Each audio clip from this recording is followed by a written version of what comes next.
Hi everyone, कैसे हैं आप सब। होप सब बढ़िया होंगे। आज की क्लास के अंदर हमें स्टार्ट करना है। एक तो सबसे पहले फ्लेक्सिबल बजट का क्वेश्चन करना है एंड उसके बाद फिर कंसेप्ट समझने हैं। तो सर, प्रीवियस लेक्चर के अंदर मैंने फ्लेक्सिबल बजट के बारे में बताया था। थोड़ा सा आज का एक क्वेश्चन करते हैं तो एक रिवीजन टाइप का हो जाएगा। एंड आज ही की क्लास के अंदर मास्टर बजट के बारे में भी देख लेंगे क्या कहता है। पहले एक क्वेश्चन पहले फ्लेक्सिबल बजट का कर लेते हैं, मोस्ट इंपॉर्टेंट, क्योंकि कई बार एग्जाम में पूछा जा चुका है और कई बार आता भी है। सबसे पहले कह रहा है draw a flexible budget for overhead expense on the basis of the flowing data and determine the overhead rate. कह रहा है फ्लेक्सिबल बजट बनाओ और ओवरहेड एक्सपेंस भी आपको, ओवरहेड रेट भी आपको निकालना है। 70%, 80%, 90%, 70, 80, 90 के बेसिस पर आपको फ्लेक्सिबल बजट बनाना है। सबसे पहले आपको दे रखा है वेरिएबल ओवरहेड, आपको दे रखा है सेमी वेरिएबल, आपको दे रखा है फिक्स्ड ओवरहेड। तो ये सारी चीज़ें आपको दे रखी है और नीचे आपको दे रखा है टोटल ओवरहेड और डायरेक्ट लेबर के बेसिस पर आपको ओवरहेड रिकवरी रेट निकालना है। देखो, डायरेक्ट लेबर के बेसिस पर निकाल लेंगे सर, ओवरहेड चैप्टर हम पढ़कर आ चुके हैं। तो सबसे पहले बनाएंगे flexible budget, statement showing flexible budget.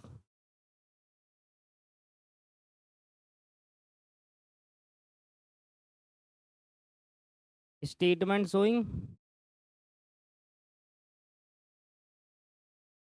Flexible budget.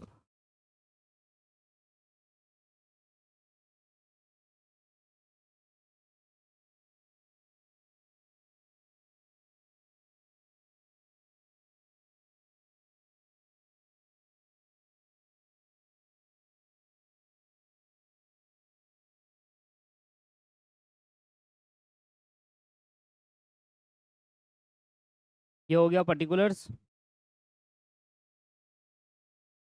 ये हो गया भाई 70%, ये हो गया भाई 80% एंड 90%।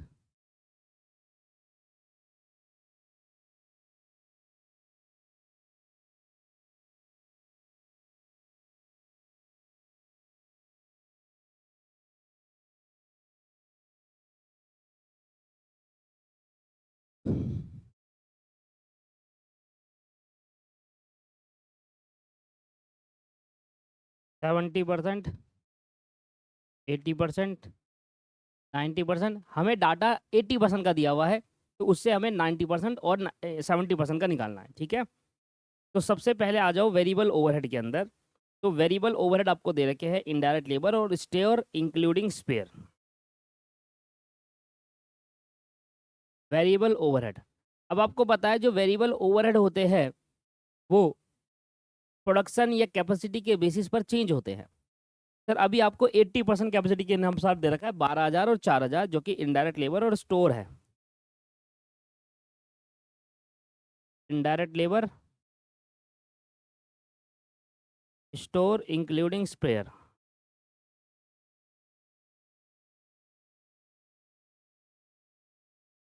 ये आ गया 12,000 और 4,000 जो 80% कैपेसिटी के अनुसार है।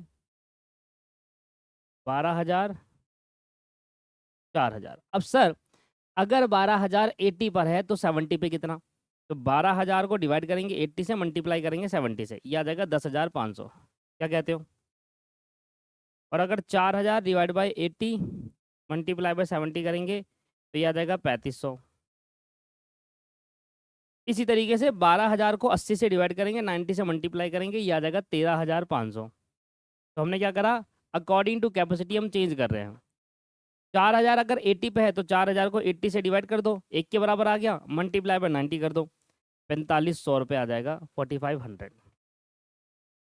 तो ये हो गया सर आपके पास वेरिएबल ओवरहेड, ठीक है। अब यहाँ से बनाएंगे कॉलम सेमी वेरिएबल ओवरहेड। अब सेमी वेरिएबल ओवरहेड में क्या होता है कि आपके पास कुछ पार्ट तो वेरिएबल होता है और कुछ पार्ट फिक्स्ड होता है। अब जो फिक्स्ड वाला पार्ट है वो तो कैपेसिटी के अनुसार चेंज नहीं होगा, पर सेमी वेरिएबल के अंदर जो वेरिएबल वाला पार्ट है उसको कैपेसिटी के अनुसार चेंज करना है। बस सेमी वेरिएबल में इतना ही है कि जो फिक्स्ड वाला पार्ट है वो फिक्स्ड रहेगा, पर जो वेरिएबल वाला पार्ट है सेमी सेमी वेरिएबल के अंदर वो चेंज हो जाएगा। तो कह रहा है जी पावर और रिपेयर है, पावर है और रिपेयर है। सर इसमें कह रहा है जो पावर है 30% वो फिक्स्ड है एंड 70% वेरिएबल है। पावर जो 30% फिक्स्ड है और 70% वेरिएबल है। तो एक काम करता हूँ, पावर के 2 कॉलम बना लेता हूँ, फिक्स्ड और वेरिएबल।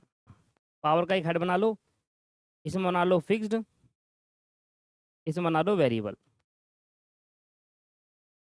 फिर रिपेयर के भी 2 हेड बना लो, एक फिक्स्ड एक वेरिएबल।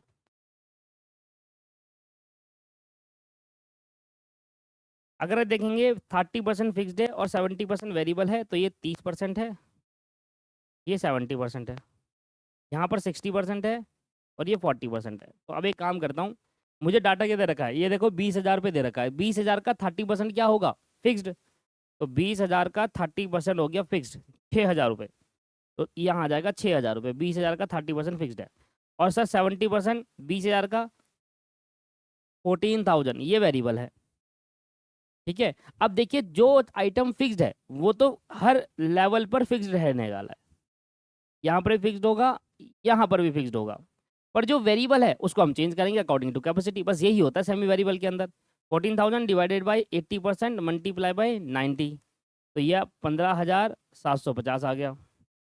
और 14,000 अगर 80 के बराबर है तो 70 के बराबर कितना, 80 से डिवाइड 70 से मल्टीप्लाई, ये आ गया 12,250। समझ में आया नहीं आया, क्लियर है। बस सेमी वेरिएबल में ये करते हैं। इसी तरीके से रिपेयर जो दे रखा है आपको, वो दे रखा है 2,000 पे, जिसमें 60% फिक्स्ड है और 40% वेरिएबल है। तो रिपेयर 2,000 का 60% निकालोगे तो 1,200 रुपये फिक्स्ड हो गया और 800 रुपये वेरिएबल हो गया। जो फिक्स्ड है वो हर लेवल पे फिक्स्ड होगा और जो वेरिएबल है वो चेंज करेंगे। 80 डिवाइड बाई 8, 80, ये आ गया 700 और ये आ गया 900। ठीक है भाई, ये हो गया जी सेमी वेरिएबल। सेमी वेरिएबल के बाद अब आ जाएगा सर आपके पास फिक्स्ड ओवरहेड।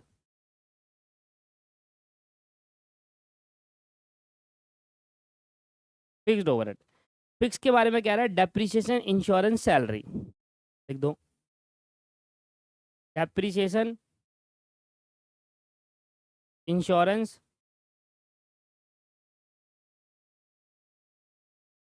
सैलरीज। सर कितना है, 11,000, 3,000, 10,000। 11,000, 3,000, 10,000।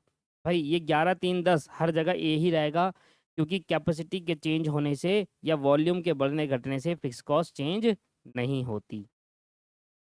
टोटल कर देंगे, ये आ गया जी टोटल ओवरहेड।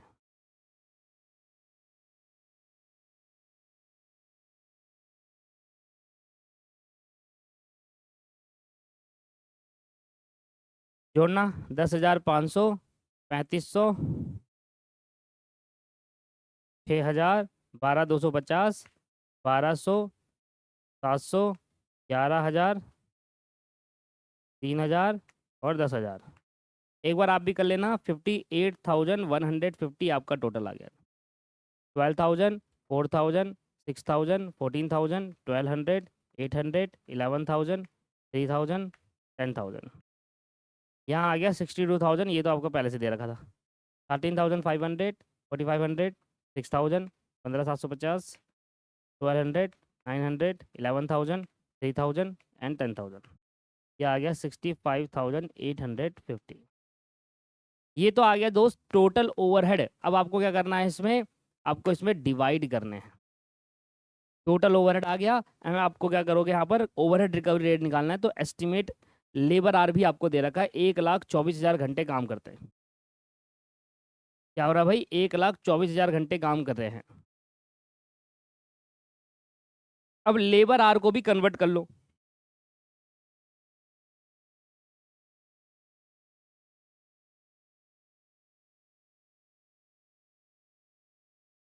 लेबर आर भी दे रखा है सर, डायरेक्ट लेबर आर। अगर आप ओवरहेड रिकवरी रेट निकालना चाहते हैं तो डायरेक्ट लेबर आर से डिवाइड करना होगा। अब देखो यहाँ पर जो डायरेक्ट लेबर आर दे रखा है वो दे रखा है 1,24,000 रुपये 80% कैपेसिटी पर। तो अगर 80% कैपेसिटी पे 1,24,000 है तो 80 से डिवाइड 70 से मल्टीप्लाई, यहाँ जाएगा 1,08,500। और इधर 90 से मल्टीप्लाई करेंगे तो 1,39,500, 1,39,500।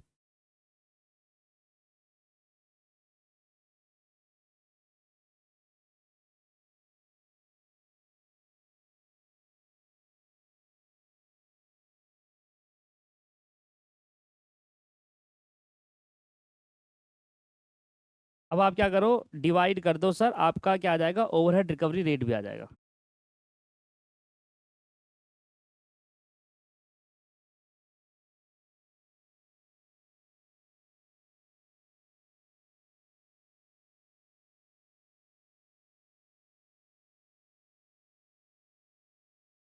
तो 58,150 रुपीज़ की ओवरहेड कॉस्ट आती है 1,08,500 घंटे काम करने पे। तो इधर आ गया 0.5359 रुपये का overhead rate per hour. 1,24,000 divide by 62,000, यहाँ आ जाएगा 2 रुपये। ओहो नहीं नहीं, 62,000 डिवाइड बाई 1,24,000, गलत कर दिया, 0.5 आएगा, 0.5। और यहाँ पर 65,850 डिवाइड बाई 1,39,500, यह आ गया 0.4720। एंड ये आपका ओवरहेड रिकवरी रेट आ गया सर। बताइए सर, समझ में आया नहीं आया? क्लियर है? तो ये होता है दोस्तों फ्लेक्सिबल बजट। उसमें ये होता है वेरिएबल तो चेंज होते हैं, सेमी वेरिएबल के अंदर फिक्स्ड वाला सेम रहता है, वेरिएबल वाला चेंज करते हैं, और फिक्स तो सेम ही रहता है। तो इस तरीके से हमने अपना ओवरहेड रिकवरी रेट मतलब फ्लेक्सिबल बजट हमने सीख लिया है। अब हमारा अगला कंसेप्ट आता है मास्टर बजट। ठीक है, अगला कंसेप्ट क्या आता है, master budget. According to CIMA London, it is a summary budget incorporating its component functional budget which is finally approved or adopt and employed। कहता है मास्टर बजट और कुछ नहीं है, एक समरी बजट होता है जिसमें सारे फंक्शनल बजट का डाटा होता है।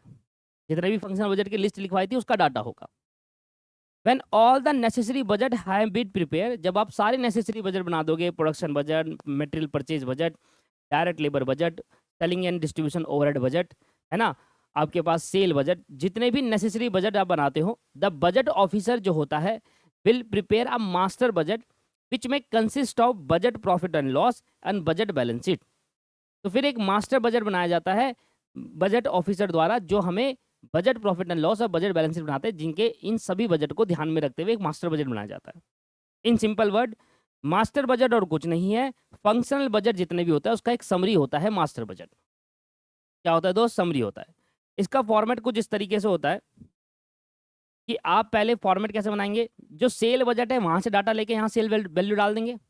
कॉस्ट ऑफ प्रोडक्शन में अगर देखेंगे तो direct material budget, direct labour budget, direct expense, ये सब बजट बनाकर आप इसका वैल्यू यहाँ डाल देंगे, तो आ जाएगी प्राइम कॉस्ट।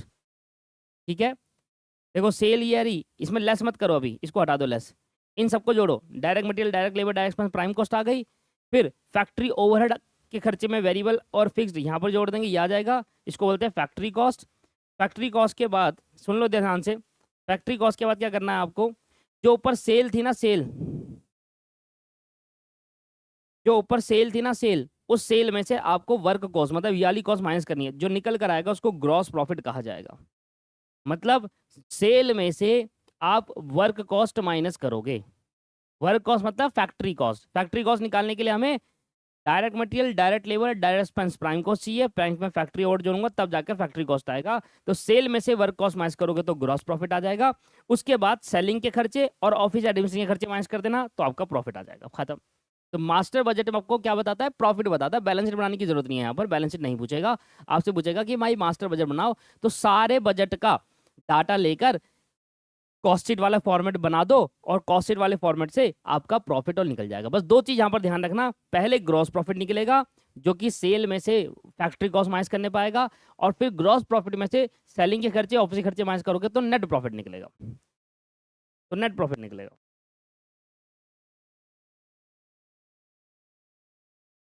इसी बेस पर एक क्वेश्चन था, वो करा देता हूं मैं आपको, है ना, तो समझ में आ जाएगा आपको बेटर। चलिए सर, तो एक क्वेश्चन हम कर रहे हैं मास्टर बजट का, क्लास में भी कराया था, फिर से देख एक बार देख लेते हैं। सर क्वेश्चन नंबर 6 पहले इसको पढ़ते हैं, बहुत सिंपल होता है, मास्टर बजट, ठीक है ना। Float glass manufacturing company require to prepare a master budget for next year for the flowing from है। नीचे दिए गए डाटा आपको दे रखा है और आपको नेक्स्ट ईयर का मास्टर बजट बनाना है। एस्टिमेटेड डाटा होता है।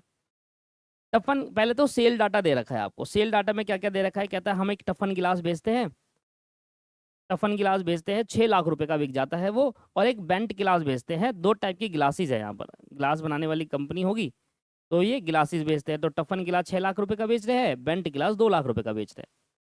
डायरेक्ट मटेरियल कॉस्ट आती है सेल का 60%, तो जितनी भी सेल होगी 8 लाख की, उसका 60% डायरेक्ट मटेरियल कॉस्ट आ जाएगी। डायरेक्ट वेजेस है हमारे पास, टोटल 20 वर्कर है, एक वर्कर को 150 रुपये एक महीने का देते हैं, तो 20 से मल्टीप्लाई कर देंगे 150 रुपये को। ठीक है जी, तो हमारे पे यहाँ पर डायरेक्ट मटेरियल मिल गया, डायरेक्ट वेजेस मिल गया, डायरेक्ट एक्सपेंस नहीं है तो हम उसको इग्नोर कर देते हैं। इसके बाद हमारे पे है इनडायरेक्ट लेबर। इनडायरेक्ट लेबर में हमारे पे वर्क मैनेजर है, 500 रुपये पर मंथ को दे रहे हैं, फोरमैन है 400 रुपये पर मंथ दे रखे हैं, स्टोर एंड स्पेयर्स है 2.5 रुपये ऑन सेल परसेंट है, डेप्रिसिएशन ऑन मशीन लगा दिया, light and power and repair and maintenance. तो ये जितने भी है ये इन फैक्ट्री ओवरहेड है। तो अब मैं क्या करूंगा, सेल में से जब मैं वर्क कॉस्ट माइनस करूंगा तो मेरे पास ग्रॉस प्रॉफिट आएगा, और उसमें से office and administration and selling and distribution minus कर दूंगा, तो मेरे पास आ जाएगी सर प्रॉफिट, नेट प्रॉफिट। यही मुझे निकालना है। तो आइए सर ये एक बार देख लेते हैं कैसे करेंगे। तो सबसे पहले क्या लिखोगे, सेल। सबसे पहले सेल लिखेंगे, ये देखो सबसे पहले मैंने यहाँ पर क्या लिखा, सेल लिख दी, सेल। ठीक है, सेल का टफन गिलास 6 लाख की सेल लिख दी, बेंट गिलास इतना, टोटल सेल आपके पास आ गई 8 लाख रुपए की। कोई दिक्कत नहीं सर। इसके बाद मैंने यहाँ से स्टार्ट करा आपका वर्क कॉस्ट निकालना, मतलब प्रोडक्शन कॉस्ट निकालना। सबसे पहले लिखा डायरेक्ट मटेरियल, जो कि सेल का 60% था, तो सेल अगर आपके पास 8% है, 8 6 48, तो 4,80,000 रुपये का डायरेक्ट मटेरियल हो गया। वर्कर जो है हमारे को दे रखा थे 20 वर्कर, 20 वर्कर दे रखे थे, एक वर्कर को 150 रुपये एक महीने का दे रहे हैं, तो 20 वर्कर को कितना देंगे, तो 20 वर्कर मल्टीप्लाई बाय 150, एक महीने का आ गया 3,000 रुपये, 12 महीने का आ गया 36,000 रुपये, तो 36,000 रुपये हमने दे दिया। तो ये आ गया prime cost. Direct material direct labour को जोड़ा, प्राइम कॉस्ट आ गई। प्राइम कॉस्ट के बाद अब यहाँ पर जोड़े जाएंगे फैक्ट्री के खर्चे, जितने भी फैक्ट्री के ओवरहेड है वो सारे जोड़ दो। कौन कौन से हैं, जैसे कि वर्क मैनेजर को 500 रुपये महीना दे रहे हैं, 12 रुपये के हिसाब से 6,000 रुपये। फोरमैन को 400 रुपये महीना दे रहे हैं, 12 रुपये के हिसाब से 4,800 रुपये। जो स्टोर एंड स्पेयर है वो सेल का 2.5% था, तो सेल है आपके पास 8 लाख रुपये, 8 लाख का 2.5% आ जाएगा 20,000 रुपये। ये हो गया सर। इसके बाद आपको दे दिया सर डेप्रीशिएशन, क्वेश्चन में गिवन है, डेप्रीशिएशन का अमाउंट डायरेक्टली लिख दो। लाइट एंड पावर गिवन है 3,000 रुपये, एंड रिपेयर मेंटेनेंस आपको दे रखा है 8,000 रुपये। इसके बाद और देखो नीचे रुको, एक और डाटा दे रखा है, ये सारे ओवरहेड खर्चे, ये कोई ये सारे ओवरहेड खर्चे देख रहे हो आप, ये सारे ओवरहेड खर्चे मैंने डाल दिए। इसके बाद एक डाटा नीचे भी दे रखा है, अदर सेंट्रीज, कहता है 10% of direct wages. Sundry expense क्या है, डायरेक्ट वेजेस का 10% है। Administration, selling and distribution expense इकट्ठा दे दिया, ऑफिस एंड एडमिनिस्ट्रेशन और सेलिंग एंड डिस्ट्रीब्यूशन एक साथ दे दिया 36,000 रुपये पूरे साल का। तो सेंट्री एक्सपेंस डायरेक्ट वेजेस का कितने परसेंट है जी, सेंट्री एक्सपेंस डायरेक्ट वेजेस का 10% है, तो डायरेक्ट वेजेस मेरे को दे रखी है भैया 36,000 रुपये। ये रहा sir direct wages. Direct wages आपको दे रही है सर, ले रहा डायरेक्ट वेजेस आपको दे रही है 36,000, इसका 10% निकालूंगा तो सेंट्री एक्सपेंस आ जाएगा 3,600 रुपये। ये आ गया वर्क कॉस्ट। अब सेल में से वर्क कॉस्ट माइनस करूंगा तो ग्रॉस प्रॉफिट आ जाएगा, और ग्रॉस प्रॉफिट में administration overhead, selling and distribution इकट्ठा दे रखा है, 36,000 माइनस करा, प्रॉफिट आ गया। बताओ सर कितना सिंपल है, समझ में आया नहीं आया, देखो क्लियर है ना। तो ज़्यादा मुश्किल नहीं होता मास्टर बजट, बहुत सिंपल है सर, कोई मुश्किल नहीं है ये तो मज़ा आता है, पेपर में आ जाए तो और अच्छी बात है। याद करो बस इतना कि मैं सेल में से वर्क कॉस्ट माइनस करूंगा, फैक्ट्री कॉस्ट, तो ग्रॉस प्रॉफिट आएगा, उसके बाद एडमिनिस्ट्रेशन और सेलिंग एंड डिस्ट्रीब्यूशन। ये तो कॉस्ट शीट से भी अच्छा है, कॉस्ट शीट पे भी बहुत कुछ होता था। Opening stock of WIP, closing stock of WIP, opening stock of finish good, closing stock of finish good, ये सारी एंट्री करनी पड़ती, cost of good sold, cost of production, cost of sale, ये सारी चीज़ें करनी पड़ती थी। फिर लास्ट में सेल में से माइनस करके प्रॉफिट आता था। ये तो सबसे बढ़िया है ये, ठीक है। यही है। आइए इसके बाद हम सीखते हैं बजट रेशियो, जो कि क्वेश्चन में पूछ लेता है आपके लिए।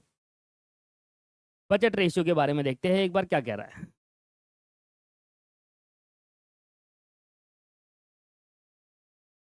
ठीक है, ये हमारा आज की क्लास का लास्ट कॉन्सेप्ट होगा। इसके बाद नेक्स्ट क्लास में एक लास्ट और पढ़ेंगे कैश बजट, और चैप्टर खत्म हो जाएगा। कैश बजट हमारा कंसेप्ट है, लास्ट क्लास वो करेंगे एंड चैप्टर खत्म हो जाएगा। ठीक है सर, चलिए। तो ये बजट रेशियो हमारा लास्ट कॉन्सेप्ट है। इसके बाद नेक्स्ट क्लास का लास्ट कॉन्सेप्ट रहेगा कैश बजट।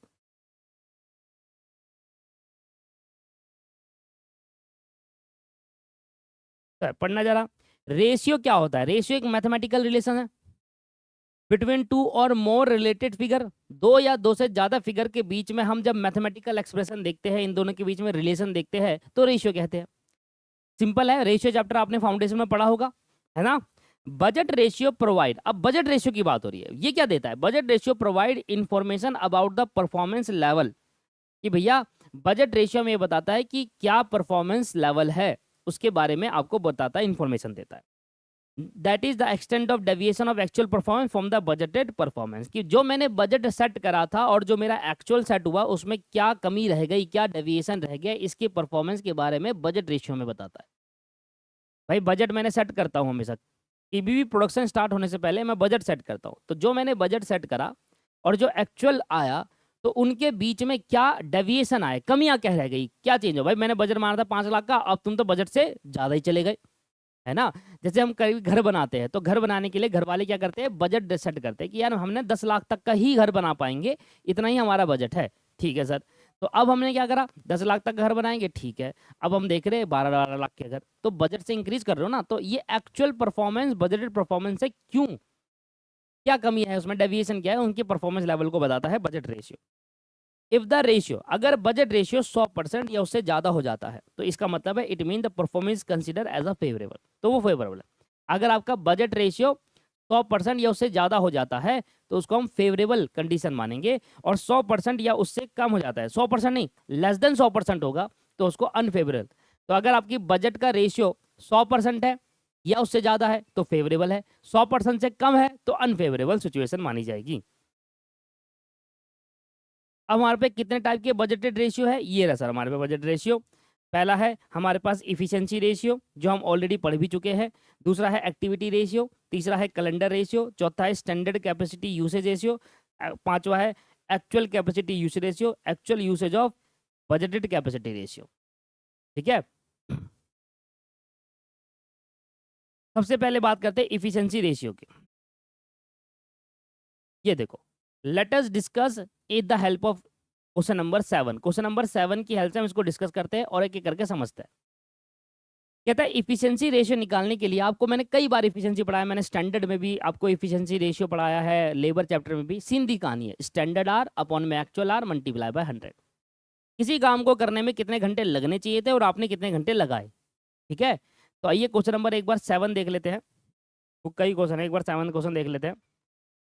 ये देखो, छठे के बाद 7वां क्वेश्चन आ गया। Flowing data is available for DKG and company. Standard working hour है 8 घंटे पर डे का एंड 5 डे पर वीक हम काम करते हैं। एक दिन में हम 8 घंटे काम कर रहे हैं और 5 दिन काम करते हैं पूरे हफ्ते में। 8 पंजे 40, 40 काम, 40 घंटे हम काम कर रहे हैं पूरे हफ्ते में।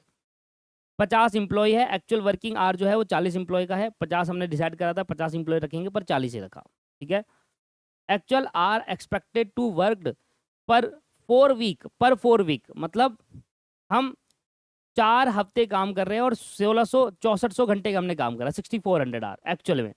Standard hour expected to be earn 4 week is 8000 hour. Standard आपके पास दे रखा 8000 घंटे।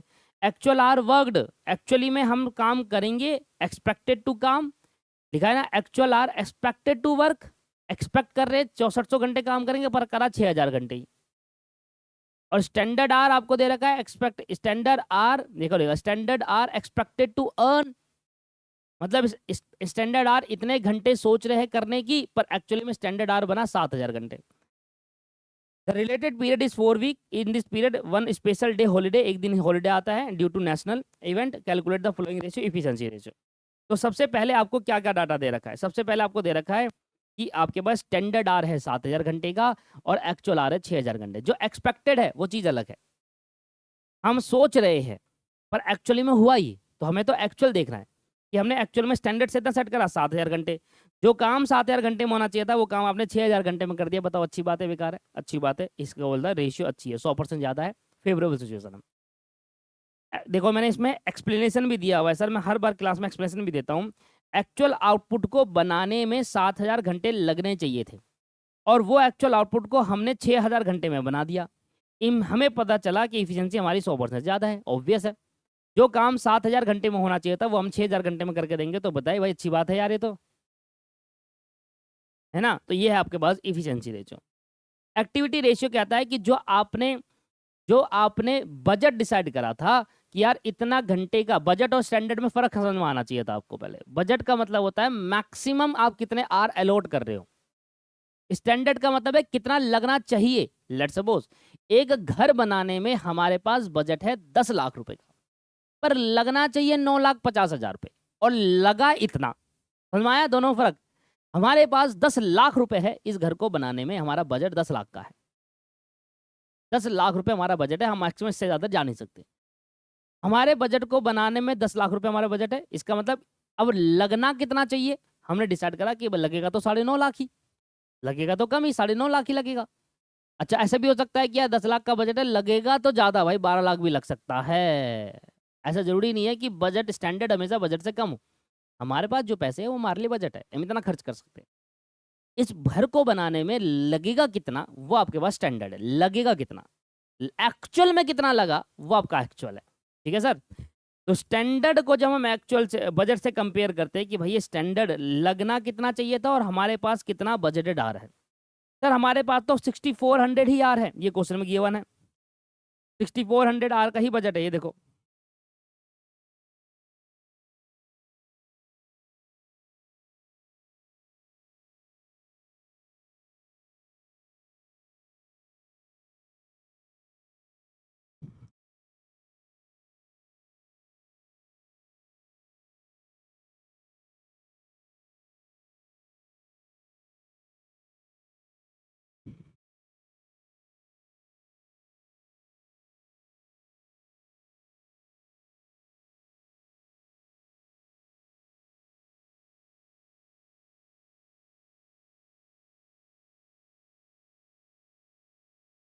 ये है sir, actual hour expected to be work 4 week, इसको हमने क्या माना है, बजट डाटा माना है 6400 आर।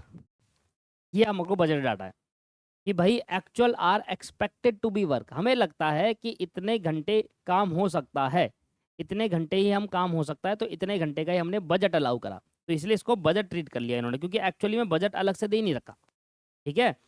तो इन्होंने इसको मटेरियल में इन्होंने बजट मान लिया। तो भाई 6400 का बजट हमने अलाउ करा था और आपने वो काम 7000 घंटे लगा दिए। हमें लग रहा है कि भैया 6400 में हो जाएगा, पर आप वो 7000 घंटे लगा रहे। इसका बढ़ो, किसी काम को करने के लिए 7000 घंटे स्टैंडर्ड टाइम चाहिए, किसी काम को करने के लिए 7000 घंटे का स्टैंडर्ड टाइम चाहिए, वो 7000 घंटे में होगा। और हमने उस काम के लिए बजट आर कम रखे हैं 6400 आर, जिससे हमारी परफॉर्मेंस 100% से ज़्यादा होगी। ऑब्वियस है, ऑब्वियस है कि भाई अगर किसी काम को 7000 घंटे लगने चाहिए, तो और मैं ये कह रहा हूँ भैया नहीं नहीं नहीं 7000 घंटे लगने चाहिए, नहीं नहीं नहीं इसको 6400 घंटे में करके दिखाओ, हमारा उतना बजट है ही नहीं।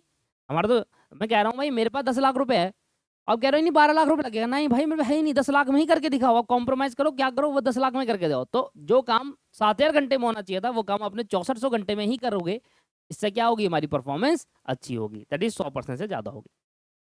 ठीक है, इसको बोलते हैं एक्टिविटी रेशियो, जब स्टैंडर्ड को हम बजट से कंपेयर करते हैं। कैलेंडर रेशियो क्या कहता है, कैलेंडर रेशियो कहता है, देखिए कैलेंडर, एक्टिविटी, ये सब चीज़ें क्या है, स्टैंडर्ड को हम, मैंने इसको स्टैंडर्ड कॉस्टिंग में भी पढ़ाया था आपको। स्टैंडर्ड को जब हम एक्चुअल से कंपेयर करते हैं, फिर स्टैंडर्ड को जब हम बजट से कंपेयर करते हैं, फिर एक्चुअल को जब हम बजट से कंपेयर करते हैं। जब स्टैंडर्ड को एक्चुअल से कंपेयर करेंगे तो एफिशिएंसी रेशियो, स्टैंडर्ड को बजट से कंपेयर करेंगे तो एक्टिविटी रेशियो, और एक्चुअल को बजट से कंपेयर करेंगे तो आपके पास आ जाएगा, क्या कहते हैं, कैलेंडर रेशियो। अब ये देखो कितने घंटे का काम था, 20 दिन का काम था, और आपने उसको कितने घंटे में काम करा। देखो जिस काम को करने के लिए हमें 20 दिन चाहिए, बट उसके लिए हमें एक्चुअली में 19 दिन ही अवेलेबल हुए, तो इस वजह से हमारी परफॉर्मेंस कम आई। भाई जिस काम को करने में 20 दिन चाहिए थे, आपने उसको 19 दिन ही दिए। 19 ऐसे नहीं पढ़ेंगे इसको कि 20 दिन दिए थे 19 दिन में आपने काम करा, ऐसे में तो आप ये कहोगे कि यार ये तो परफॉर्मेंस अच्छी है। नहीं, ऐसे नहीं कहेंगे, क्या कहेंगे, उल्टा समझ लोगे आप, गलत समझ लोगे। जिस काम को करने के लिए 20 दिन चाहिए था, आपने उसको 19 दिन में कर दिया, तो आपका माइंड सेटअप अलग है, तो इससे आपकी परफॉर्मेंस 100% से ज़्यादा आएगी। पर ऐसा नहीं है, ये क्या कह रहा है, जिस काम को करने के लिए 20 दिन चाहिए थे उस काम को करने के लिए हमें 19 दिन ही अवेलेबल रहे। हमें 20 दिन मिले ही नहीं, हमें उस दिन मिली, उस 19 दिन ही मिले। भाई जो काम 20 दिन में होना चाहिए था उसके लिए हमें कितना टाइम दे रहे हैं, वो 19 दिन ही दे रहे हैं। तो भैया इससे अपनी परफॉर्मेंस कम रहेगी। ठीक है, तो क्या बोलते हैं, available working hour divided by budgeted working hour, 20 दिन डिवाइड बाय 19 दिन डिवाइड बाय 20 दिन।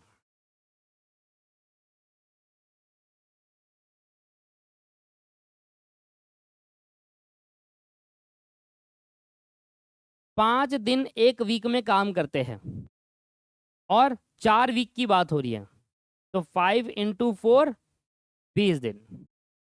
पर एक्चुअल में हमने 4 वीक काम किया और एक दिन में कितना काम कर रहे हैं हम, एक स्पेशल डे है हॉलीडे जिसकी वजह से छुट्टी हुई, तो एक्चुअली में काम कितना हुआ, 19 दिन। करना तो देखो एक दिन में 5 दिन काम, एक हफ्ते में 5 दिन काम कर रहे हैं। जब एक हफ्ते में 5 दिन कर रहे हैं और पूरे महीने में 4 हफ्ते हैं तो 20 दिन काम होना चाहिए, पर एक हॉलीडे आने की वजह से हमें कितना मिला, 19 दिन ही मिले। इसका मतलब क्या हुआ, एक्चुअल वर्किंग आवर मिलना चाहिए था 20, पर मिला मुझे कितना, 19। तो 19 मेरा अवेलेबल वर्किंग आवर है, अवेलेबल वर्किंग आवर, और 20 मेरा बजट वर्किंग आवर है। भाई काम 20 दिन का था, 20 दिन में होना चाहिए था, पर एक छुट्टी के आने की वजह से मुझे 19 दिन ही मिले, तो परफॉर्मेंस कम होगी। बोलते हैं कैलेंडर रेशियो। कैलेंडर की जब भी बात आती है, चाहे आप स्टैंडर्ड में पढ़ो, हमेशा दिन होगी, दिन। कैलेंडर वर्ड यूज ही दिन के लिए होता है। स्टैंडर्ड कैपेसिटी यूसेज रेशियो, ये क्या कहता है, ये रेशियो हमें बताएगा कि हम अपनी maximum capacity in a budget period में कितनी कैपेसिटी यूटिलाइज कर रहे हैं बजट बनाने में। ठीक है, जैसे कि बजट आवर 6400 का है और maximum possible hour in budgeted period 8000 घंटे का। मैक्सिमम पॉसिबल आर हमारे पास 8000 घंटे है और उस 8000 घंटे में हम बजट कितना दे रहे हैं, सिर्फ 64। तो ये रेशियो हमें बताएगा कि हम अपनी मैक्सिमम कैपेसिटी ना बजट पीरियड, बजट पीरियड, एक बजट पीरियड की मैक्सिमम कैपेसिटी 8000 घंटे की। कैसी है, 8000 घंटे की। कैसे निकाला, देखो 5 दिन आप काम करते हो, ठीक है, 5 दिन आप काम करते हो, एक दिन में 8 घंटे काम करते हो, तो इसका मतलब पूरे हफ्ते में 40 घंटे काम कर रहे हो।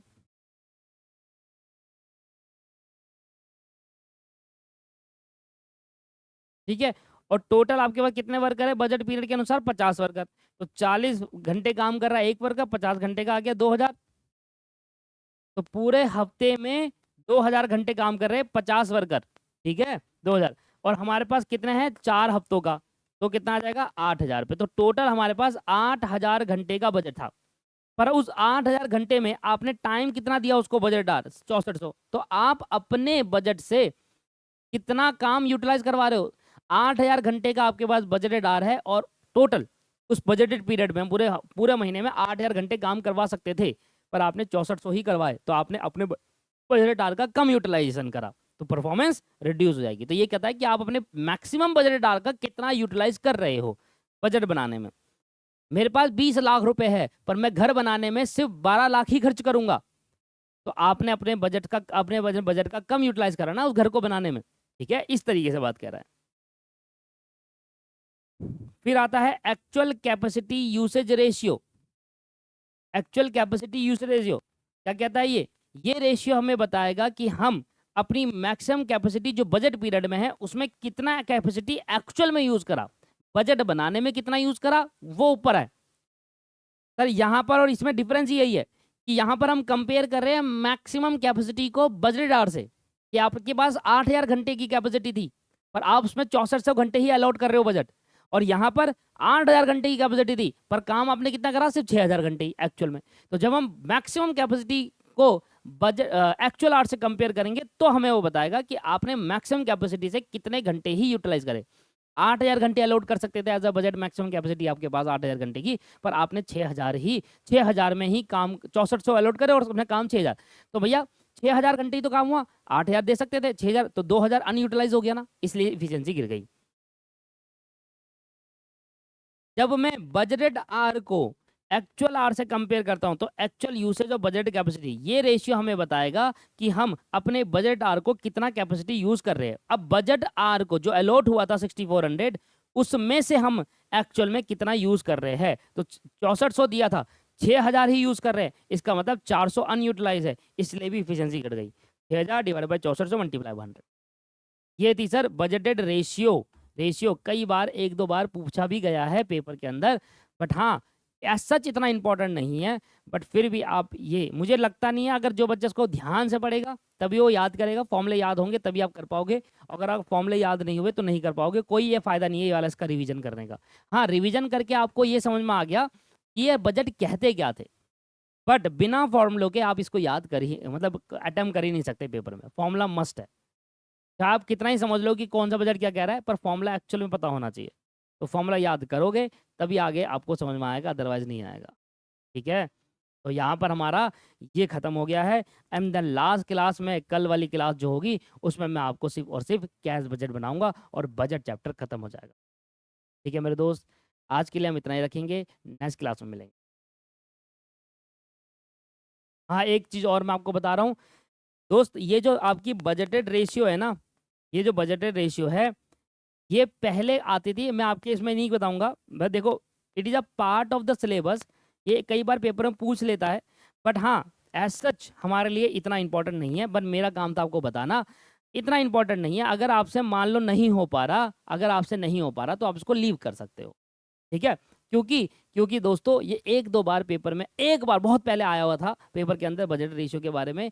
तो अगर आपको लगे कि यार ये मेरे से नहीं हो पा रहा तो कोई बात नहीं, फिर आप इसको मत करो। ये ना क्वेश्चन के बीच में भी आ जाता है, जैसे क्वेश्चन करा और कह रहा है एक्टिविटी रेशियो निकालो या एफिशिएंसी रेशियो निकालो, तो मेनली जो इसमें इंपॉर्टेंट है वो ये तीन ही है। अगर आएगा तो क्वेश्चन के बीच में ये तीन आएगा, ये तो आते ही नहीं है, ये तो आते ही नहीं है। ठीक है, तो आपको अगर फिर भी रेशियो पढ़नी है तो आप ये तीन पढ़ लेना, ये वाला तीन, ये तीन पढ़ लेना, क्वेश्चन के बीच में आ जाता है। ठीक है, बट मैंने को सारी जितनी भी रेशियो थी मैंने बतानी थी, मैंने बता दी। फिर भी ये तीन पढ़ लेना आप, और उसके बाद और कोई ज़रूरत नहीं है उसको पढ़ने की। ठीक है, चलिए नेक्स्ट क्लास में हम कैश बजट करेंगे। आज के लिए इतना ही रखेंगे। Have a nice day, bye bye and take care.